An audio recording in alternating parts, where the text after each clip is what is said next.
퍼실리테이터가 무엇인지, 퍼실리테이터의 주요 업무는 어떤 것들이 포함되는지. 퍼실리테이터는 매우 동등하게 두 명의 메인 퍼실리테이터의 역할을 하는 경우도 퍼실리테이터라고 부를 수 있어요.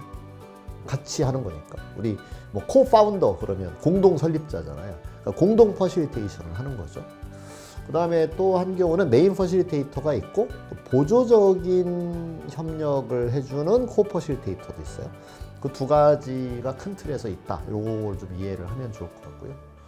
그럼 퍼실리테이터는 이제 예를 들면 이렇게 둘 다 메인인 경우에는 이 파트는 여기서 했다, 여기서 했다, 여기서 했다 이렇게 서로 주고받으면서 하는 그런 경우가 있다라고 볼 수 있고, 그 다음에 나머지는 이제 메인이 진행을 하면서 메인이 약간 시간적으로 모든 걸 다 할 수 없을 때 그때 이제 퍼실리테이터가 도움을 주는 거죠. 예를 들면 발언이 막 여기저기서 발언이 이어지고 있어요. 그걸 다 혼자 막 퍼실리테이터가 받아쓸 수가 없는 상황이 있을 수 있잖아요. 그때 그 기록하는 거를 대신해 줄 수 있다. 그런 게 있을 수 있고, 그 다음에 테이블이 여러 개 있을 때 전체에게 어떤 이제 인스트럭션을 주고 이렇게 해주세요. 예를 들어서 아이디어를 30개 정도 만들어 보세요 라고 뭐 이렇게 요청을 했다고 해요. 근데 실제로 이제 잘 만들어지는지 테이블마다 살펴야 되는데 메인이 한꺼번에 다 살필 수가 없잖아요. 그랬을 때는 이제 퍼실리테이터가 테이블에서 자신이 맡은 테이블 뭐 하나만 맡을 수도 있고 뭐 두 개, 세 개를 맡을 수도 있어요. 그 테이블에 가서 그 안에서의 퍼실리테이션을 진행해 주는.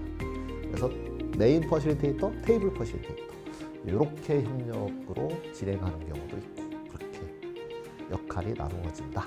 이렇게 말씀드릴 수 있어요. 시니어 퍼실리테이터로 활동하는 경우에 그 퍼실리테이터는 어떻게 구체적으로 도움을 역할을 할 수 있을까요? 네, 그 테이블 안에서 메인 퍼실리테이터가 지금부터는 이것을 해주세요 라고 한 요청 사항이 있잖아요. 그것이 이제 주어진 시간 안에 잘 작동되도록 그 안에서 이제 퍼실리테이션을 진행을 해줘야 되겠죠. 우선 메인이 이렇게 저렇게 하세요 라고 이제 요청을 했을 거예요. 그러면 그대로 잘 따라 하는지, 잘 따라 하지 않으면 뭐 뭔가 이해를 잘못했으면 그 이해를 돕기 위한 이야기를 전달을 해주고, 그 다음에 뭐 어떻게 하라는지 모르겠어요. 잘 이렇게 어려워하면 그 어려운 부분에 대해서 설명을 해주고, 그 다음에 그 안에서 다이내믹스가 발생할 수 있잖아요. 예를 들어 상급자와 하급자가 있다. 그러면 이제 상급자가 자꾸 뭔가 독점하는 것 같다. 그러면 그 독점하는 것들을 이렇게 조율하는 퍼실리테이션 스킬을 발휘를 해야 되겠죠. 지금까지는 뭐 팀장님 말씀을 들었는데 이제 팀원 말씀도 한번 들어볼까요? 뭐 이런 이제 언급을 해준다든지 해서 그 테이블 상황을 이렇게 조율을 해가는 그런 역할을 코가 하는 거죠.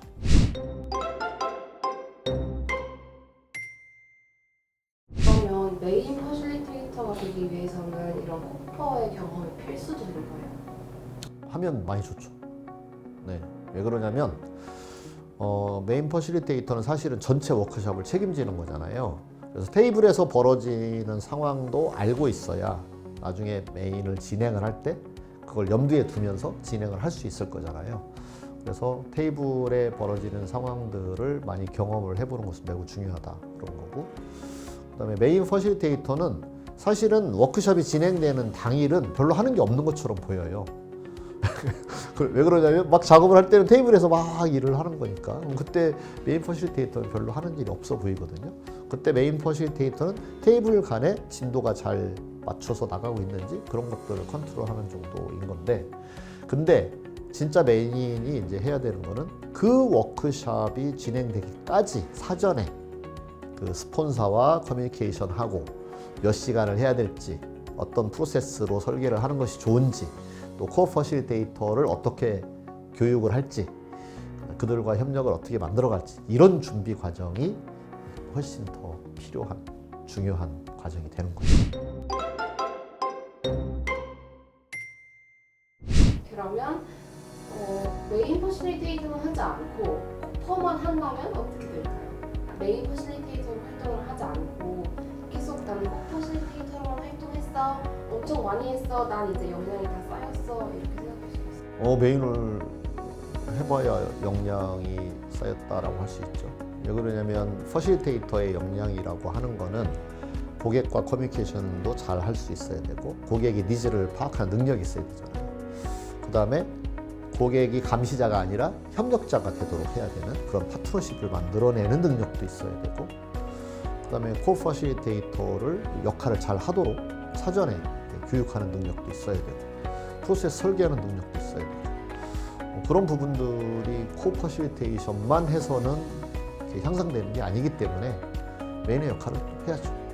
메인의 역할을 어디서 경험해보셨을까요? 가족 회의부터 시작하면 좋고요.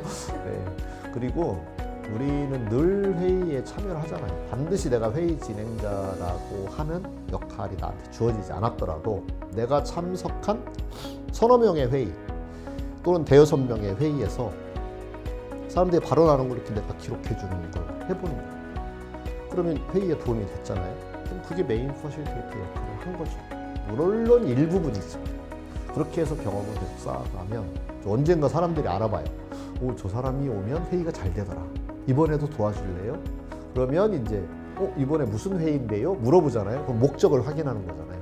그러면 이제 그게 정식 퍼실리테이션 워크숍이 되는 거죠.